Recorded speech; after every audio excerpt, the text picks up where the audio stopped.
That was a shot, buddy. That was a rush.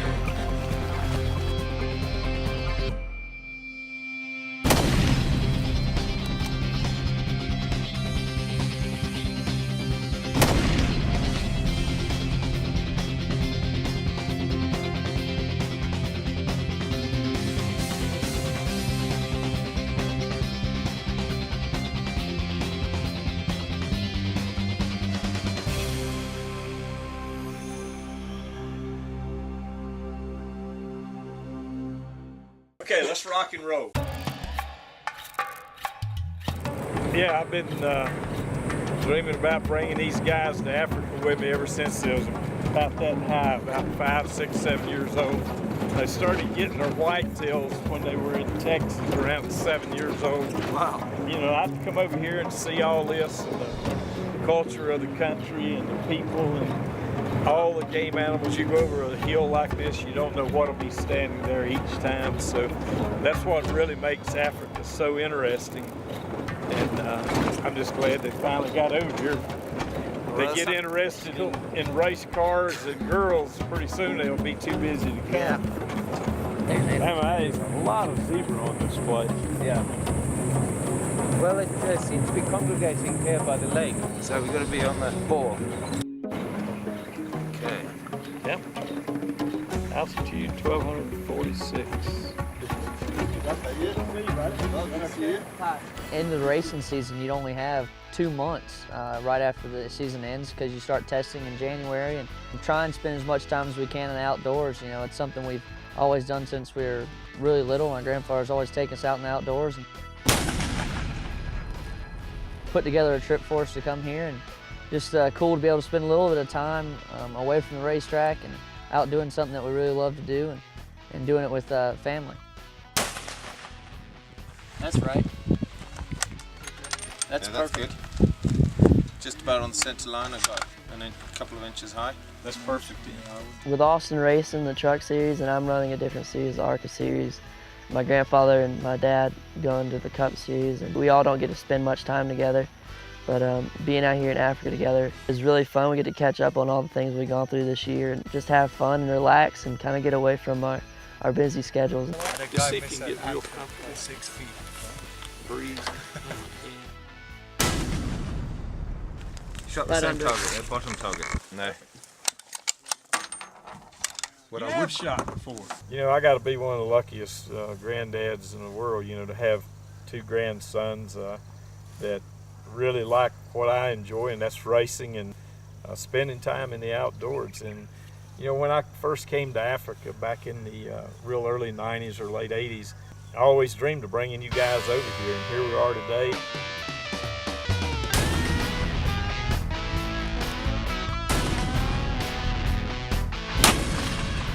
Animals did. Yeah, killed it with both of those.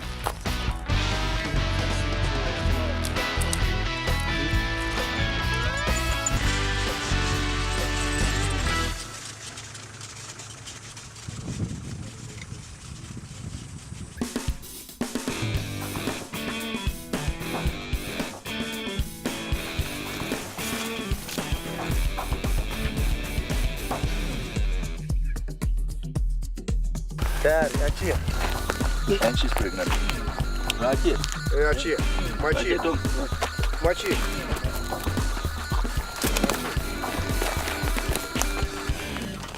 You're bad.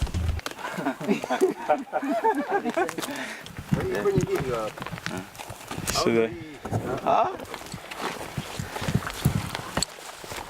So they use a little bit of this, is just a little bit of bark, and they'll use it to keep the wire open, like so, and then okay. And they put it. They're quite clever. If you look around, you'll probably find a few more, and they put it where they know an animal's going to try and squeeze through, and it literally just walks through, and usually it's around its neck or something, and it'll walk, and this will tighten, and this is wire from radial tires, you know, the yeah, it's pretty sad because it kills, you know, males, females, young ones, old ones. They don't have no There's no, so it's not very selective at all. No, just whatever comes through. So, and you'll find that, you know, they'll put loads and loads of these, you know.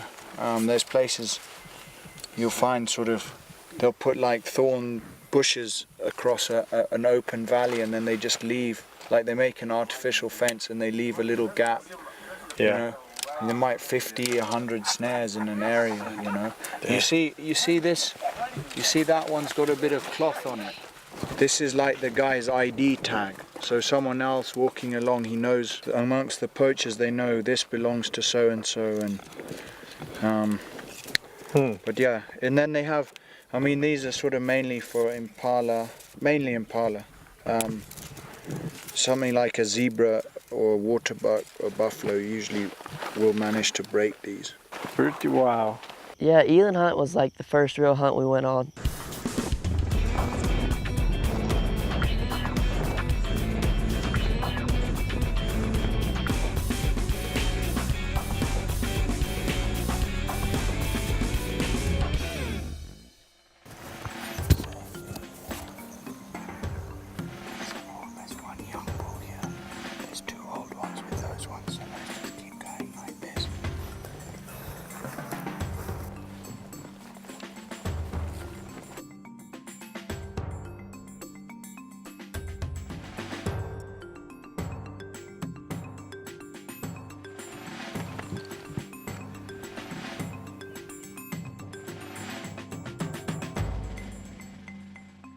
We walked all through the flatlands and kind of chased them. I never thought we'd get back to them, and we chased them and stalked them, and they fed back around to us, and we kind of cut them off.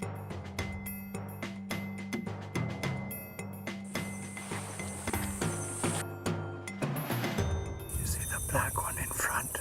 Yeah. Just wait till it crosses in front of the leaves. Just wait. That one in front. What's that? Facing us. Yeah. Wait though, just wait. Just wait till he turns broadside. Then he's walking to the right. Wait, there's another one, and he's the one with the tick bird on his back. Yeah, I got it. Shoot him when you want.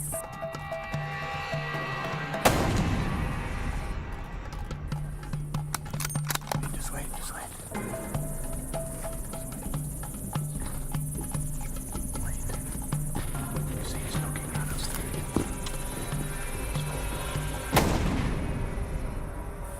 I hit him again that time.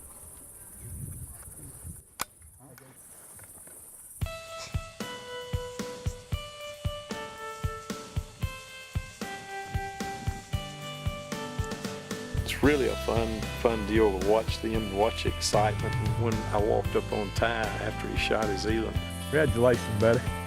I knew, he heard you shoot. I didn't hear you shoot, man. Proud of you.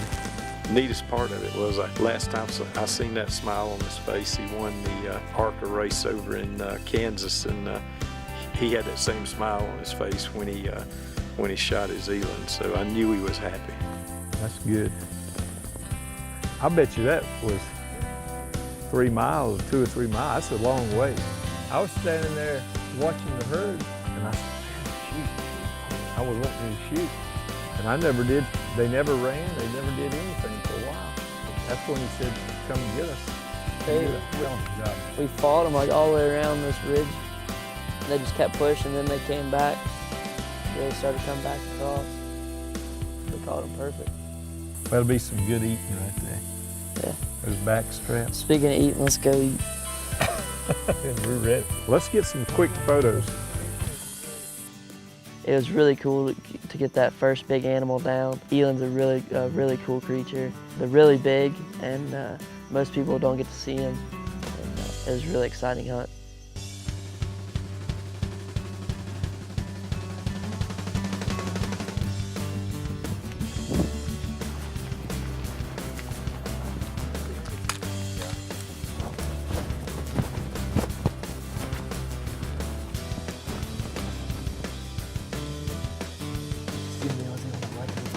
Yeah, yeah. What range? 270. Let's call it 270, Austin. Get ready. When you're ready, take the shot. Smoke.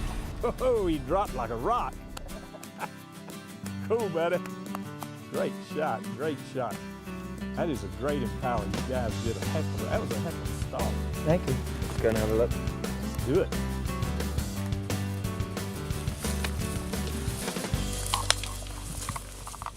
You got a guy with so much experience doing so many different things to be able to take us in the outdoors and teach us what he's learned out here in Africa. It's just cool, you know, being able to experience something that he's loved for so long and finally get to come out here with him and do it.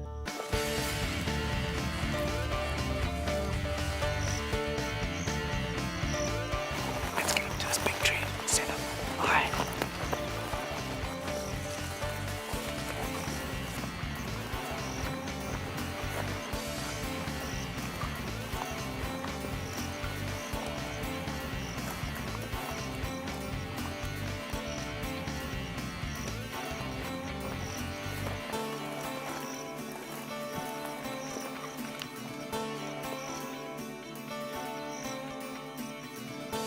Okay, it's ready.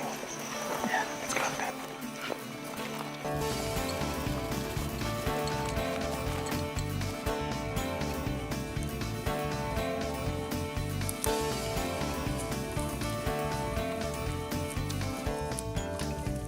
Okay, can you see the one standing in the middle? He's facing right.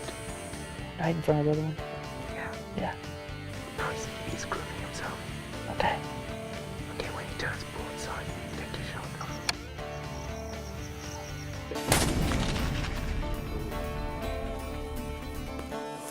Very good shot, actually.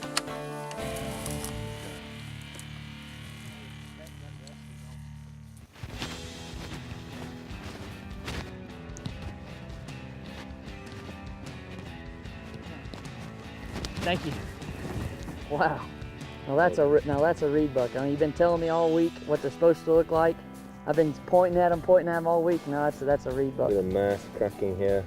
Yeah. Gorgeous, huh? Old boy, huh? Yeah. Good shot placement, huh? Yeah, not bad. Look at those hooks though, huh? That's awesome. That's I didn't even think I didn't. Plus the horizontal there, this one. That's cool. Good job, guys. Thank you. Good job, man. I was standing back there on the truck watching. That was a great stalk. Congratulations, guy. Thank you. Great shot. I heard that thing thump. It was a good That's start. a beautiful animal, isn't it? Oh yeah. Good hooks. Look how much higher in his ears that is. Just, Good. And he hooks forward real good. Massive. I have about as much fun watching y'all stalk it. Put the sneak on him. Yeah. There you go. Congratulations. Thank you.